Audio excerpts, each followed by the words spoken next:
Alright, hello everyone, and now welcome to a game between Moon and Lucifer, this game taking place here on Concealed Hill. Lucifer has spawned as the blue undead over here on the bottom left-hand side of the map.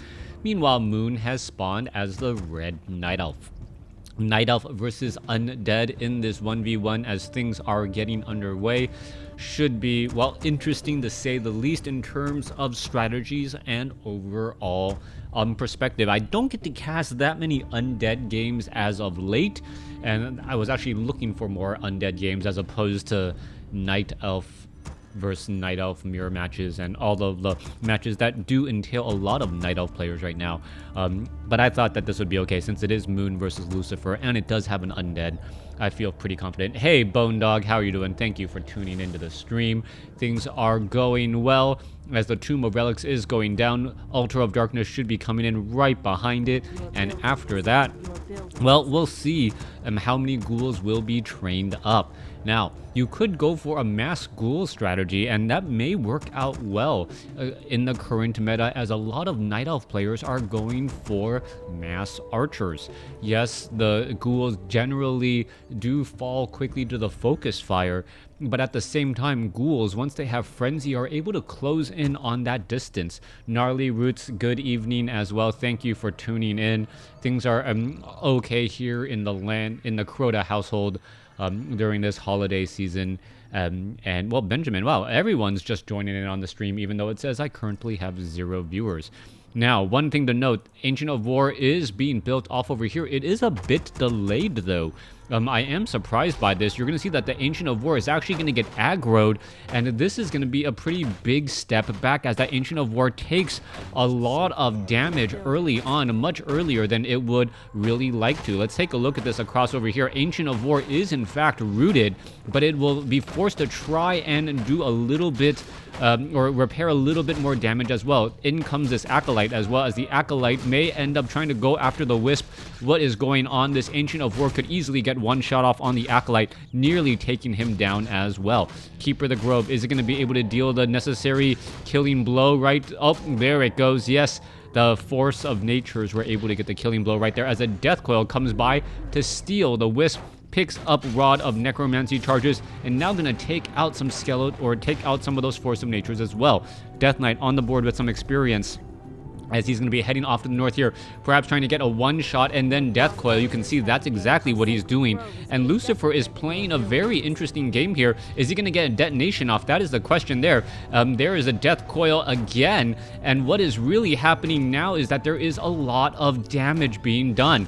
All right, let's take a look at this. One Wisp is going to be able to make its way back on the inside. 3 of those Wisp are currently low. Skeletal minions are trying to play a little bit of a dance here, as the Wisp able to jump back inside once more. Keeper of the Grove sitting at level 1, may get to level 2, and that is going to disrupt a lot of the overall tech that, well, I believe Moon wants to execute. What patch is this? Everything is patch 1.30. This is taken from the NetEase servers, as the Death Knight now looks to back away.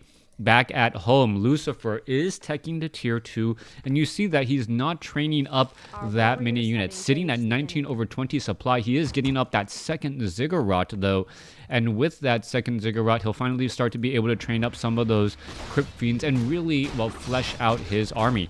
Death Knight perhaps wants to do a little bit more harassing again, and this is going to be, well, a big deal indeed, as the Death Knight now being brought over to try and stop many of those Wisp from being able to jump around. All of the Wisp, pretty much all of the Wisp inside, are relatively low on hit points or has taken a little bit of damage now, as the skeletal minions continue that harassment. Keeper of the Grove is out onto the field. You can see Wisp continuing to, well, play a game of whack-a-mole, trying to move the lower hit point Wisp off onto the inside here. Just check to see if the Trents do 16 or 15 damage. Let's take a look. Trents are doing 17 to 19 damage.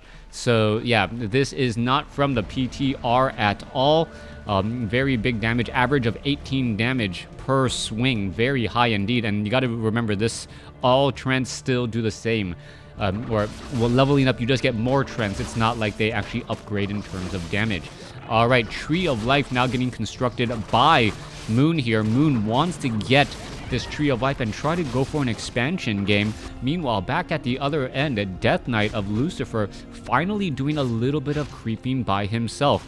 Lich should be coming in momentarily. We are already taking the tier 3 before we get the Lich out onto the field. Death Knight now at level 2. Unholy Aura will close in that distance a little bit better, as we're taking a look at still not seeing anything coming in from that Altar of Darkness. Alright, Skeletal Minion running back off to the north will end up getting... Nope, no time left there. Huntress is going to try to close in on that distance and get the final shot off. Is it going to scout the Tree of Life though? Yes, it will. And once that Tree of Life is scouted, we'll see what the follow-up play will Lucifer be. Holy crap, just realized this is Moon versus Lucifer, two of my favorite players. Yeah, going to be a very, very good game, as the Keeper of the Grove, it has been coupled with the Alchemist. Alchemist very strong between Acid Bomb and also Healing Spray. Entangle quickly goes onto that Crypt Fiend. Crypt Fiend taking a lot of damage right there. Death Knight may try to go for a Death Coil. Is he going to go for the Death Coil? No, he is not. No Death Coil to save the Crypt Fiend, and now now an Entangle onto the Death Knight himself. Bad armor, meanwhile, getting padded in front. Lucifer in big trouble, using a potion of healing in time, as the units are now trying to head back every which way. We are getting up that Lich. We should be going into an Obsidian statue here momentarily, but Lucifer will be confined to his quarters, confined to his room for a little bit of time until he regenerates a bit more hit points on that Death Knight. Using this opportunity afforded by Moon, knowing that he's not going to get creepjacked, he's going after his opponent's creeps on the other side of the map. Limiting your opponent's creeps, that is another valuable resource. You're essentially taking experience away from your opponent, or at least easy experience, and also taking away some of their gold. Keeper of the Grove still sitting at 3. Alchemist about to get to level 2. We'll see if he does go for Healing Spray or Chemical Rage. Both are viable options in the grand scheme of things. Lich, once it gets that Orb of Corruption, we should be seeing the Death Knight move out. And we're also looking at, I believe, Lucifer is using that strategy where he's clicking the Essence of Mana and Essence of Blight at the same time. You can actually have one of those units, the Obsidian Statue, try and cast both constantly by pressing them one at a time, and you get the benefit of both as the Death Knight gets back up to, well, almost 300 mana. We should just seeing a little bit of healing now as the Rock Golem, well, returns back home. Let's take a look back at the 3 o'clock location. Alchemist has gotten the level 2. Rock Golem will get taken down. Both sides sitting at no upkeep, obviously. And we'll see whether or not Moon will be able to use the economic advantage and translate it into a victory with a larger army, or, well, a stronger technological army. But that will be difficult, as Lucifer is already at tier 3. Meanwhile, I believe Moon is still only sitting at tier 2, as he's going for Fairy Dragons. Fairy Dragons, an interesting choice in the matchup. Fairy Dragons very effective against those Obsidian statues, as the Obsidian statues, well, will get mana flared often. Also, there is that, you can see that mana flare just constantly hitting him time and time again. Gonna get taken down. Alchemist picks up a Tome of Agility, no problem there. Forest Troll Trapper will get taken out as well, as the Fairy Dragon is also a relatively strong counter, as it is able to do good damage, piercing damage, back towards those, back towards those destroyers. Flying piercing damage units, we'll see if that actually works out well. Meanwhile, Death Knight going after the Forest Troll High Priest and Forest Troll Berserker here. Goblin Tinker is going to be the third hero, a curious choice, I must say. Normally you see the Dark Ranger with Silence or Black Arrows to try and couple with the Dark Ritual of the Lich to try and get more mana on that Lich consistently.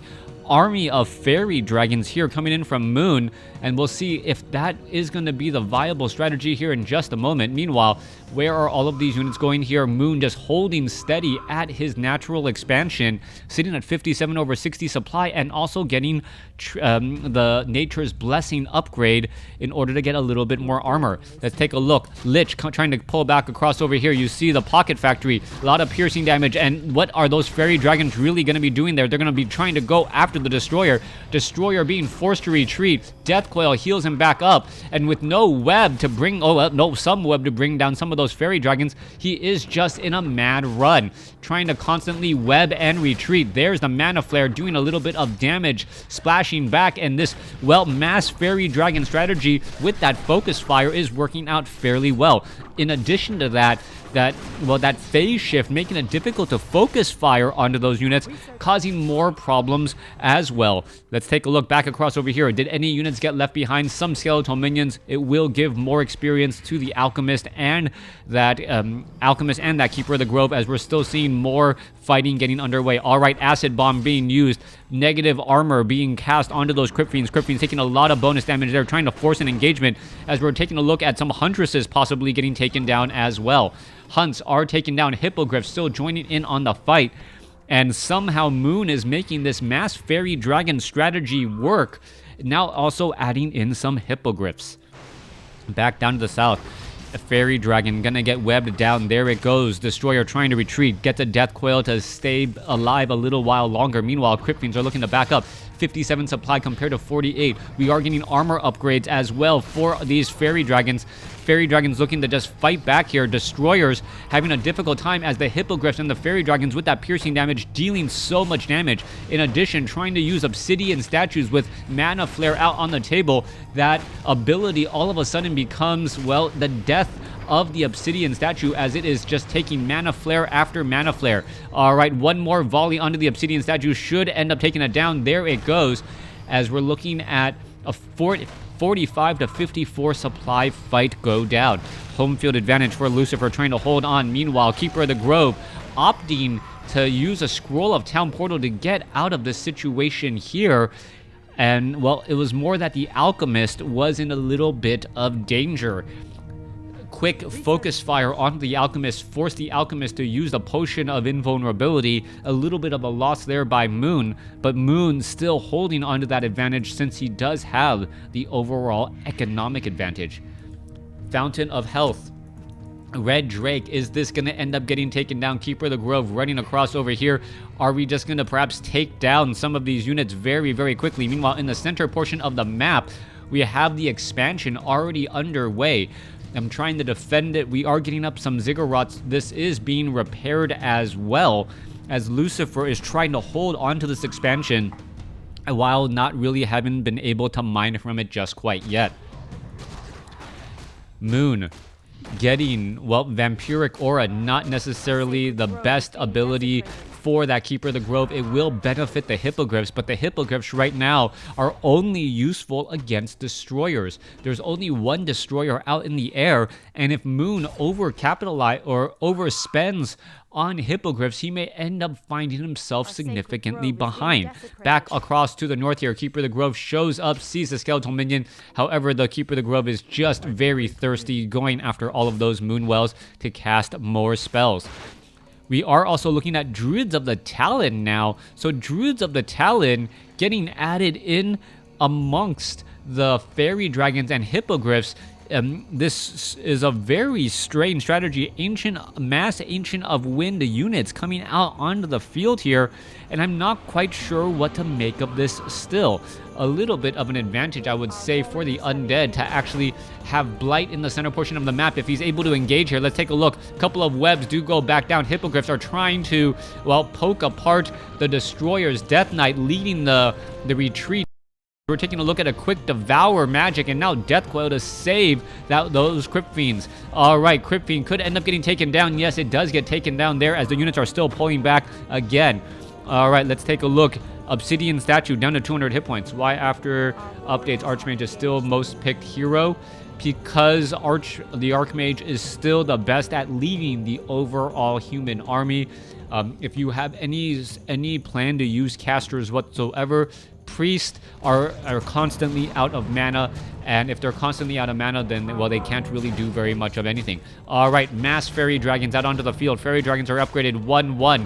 No additional upgrades to be seen. Hippogriffs chasing after the Destroyers. However, they are going to end up getting webbed down just a little bit as the units are now trying to retreat again. 56 supply compared to 69. Hippogriffs and mass fairy dragons still making their way over, and Those fairy dragons are just so annoying at this stage in the game. Goblin Tinker unable to do very much against these fairy dragons, as the fairy dragons have been continually harassing and poking down Lucifer. Lucifer losing his Goblin Tinker, and this could be the beginning of the end. Mass poking damage once again coming through. Crypt Fiend's trying to pull back. Another Obsidian statue getting taken out. Alchemist sitting at over about 1,000 hit points, as we now see a flanking from those Force of Natures. Alright, flanking from those Force of Natures, trying to poke onto all of those Crypt Fiends. The damage may be too much. A 20 supply difference between these two armies, as it just seems to grow more and more. Mass numbers working out so well. Alchemist, however, will be forced to retreat. He doesn't want to lose all that much, and he retreats while getting up to a 25 supply advantage. Alchemist sitting at level 4 on the cusp of level 5. Meanwhile, Keeper of the Grove down across over here, well, sitting at level 5 very comfortably. Let's take a look. What really can Lucifer do at this stage in the game? I totally misspelled Lucifer, sorry, V instead of an F. I realized it. Hopefully that doesn't show up on the video too much, but now that I mention it, I'm sure everyone will see it.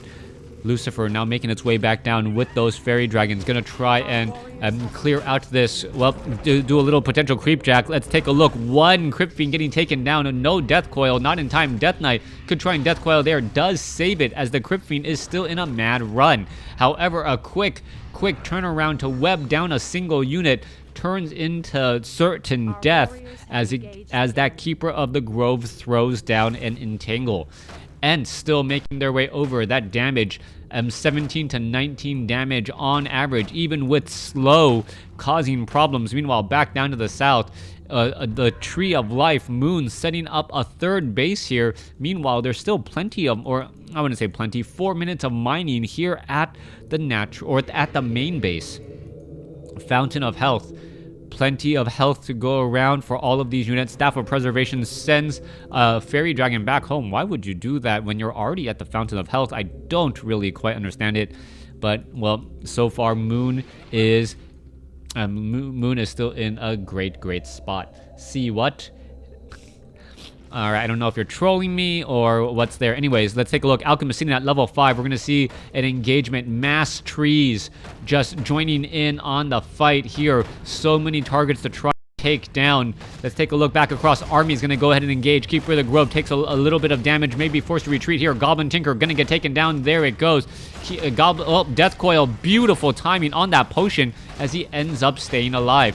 Is the Keeper of the Grove going to be able to do very much here as he tries and engage? Healing Spray, not enough, as the Alchemist tries to Healing Spray. Keeper of the Grove dissolves into nothing. Alright, let's take a look. Keeper of the Grove is now gone. Alchemist, however, still sitting at level 5, as the Obsidian statue may get taken down. All that effort to go after the level 5 Keeper of the Grove. You get your target, you win the battle, but is he going to lose the war? As we are looking at Moon sitting on, well, soon to be 3 bases, or back down to 2, as the main base is nearly mined out. Death Knight at 4, Lich at 3, Death Coil, Frost Nova doing its damage. Meanwhile, Fairy Dragons are at 2-1 upgrades, soon to be 2-2. We are at 79 over 90 supply in low upkeep, and going to be staying there as we are now finally at Tree of Eternity. That's most likely for 3-3 upgrades, or perhaps we will even see Cyclone. Perhaps not, though, as Destroyers could devour that. But seeing a Destroyer on the field against this much anti-air and anti-Destroyer, well, is a bit scary. Gargoyles, once again, going to be on the move. 62 to 80 supply. Where are all of the units going to go? All right, trying to go after the Obsidian Statue. Obsidian Statue has taken a lot of damage, trying to retreat, trying to run away. There is not enough, well, base defense here as the Death Knight goes after the Keeper of the Grove. Death Knight trying to chase after that Keeper of the Grove. Keeper of the Grove using a Potion of Lesser Invulnerability. Death Knight now being forced to retreat back. A Gargoyle is going to try and engage against these remaining units. Goblin Tinker should end up getting taken down relatively fast, as the Haunted Gold Mine, well, pretty much out of gold, or only about, what, 107 seconds left, or precisely 107 seconds left, as the Gargoyles now try to engage. Gargoyles going after all those units. Who's going to win out first? Gargoyles versus Fairy Dragons. However, Fairy Dragons with Hippogriffs just seem to have mass numbers in this fight, And also, there was that acid bomb for that negative armor. Goblin Alchemist now out onto the field, and Lucifer leaves the game. Alchemist plus the Keeper of the Grove, just far too much. Thanks for watching. Thanks for listening. Hope you guys enjoyed it.